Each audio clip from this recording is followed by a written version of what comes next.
Deputy CM తో పాటు ఒక శాఖ ఇస్తారు కదా, అట్లాగే మొన్నటిసారి ఒక డిప్యూటీ సీఎంకి ఇచ్చుకొచ్చారు బీసీకి.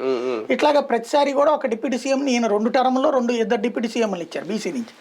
అటు ఆయన 5 ఏళ్ళు కూడా ఒక కాపుకి ఒక బీసీకి ఇచ్చుకొచ్చారు, చంద్రరాజప్పను అటు పక్కన ఇది కేఈ కృష్ణ. కాబట్టి ఇద్దరు కూడా డిప్యూటీ సీఎంలు కూడా ఇచ్చేసారు. ఇప్పుడు సీఎం పోస్ట్ కి నెక్స్ట్ ప్రమోషన్ ఏంటి, అదొకటే కదా, అంతే, ఇంకేముంది మధ్యలో. అటు కాపు అదే ఆశిస్తాడు, ఇక్కడ బీసీ అదే ఆశిస్తాడు. కానీ బీసీల తరపున లీడర్ ఎవరు ముందుకు వచ్చి మా డిప్యూటీ మాకు సీఎం కావాలని అడగట్లేదు, ఓన్ చేసుకోవట్లేదు. ఇక్కడ వీళ్ళు ఓన్ చేసుకుంటున్నారు. అది ఇప్పుడు లాజిక్ అలా. అంటే పరిస్థితులు మారుతున్న కొద్దీ రెడ్డి కమ్మ సామాజిక వర్గాల ఆధిపత్యాన్ని మిగిలిన కులాలు యాక్సెప్ట్ చేయలేకపోతున్నాయి ఇప్పుడు. అది ఉత్తుత్తి మాట అండి. ఇప్పుడు ప్రస్తుతం నడుస్తున్నది అక్కడ చంద్రబాబు, ఇక్కడ జగన్మోహన్ రెడ్డి. ఎంత మించి ఇంకే ఉంది. మూడో వైపున పవన్ కళ్యాణ్.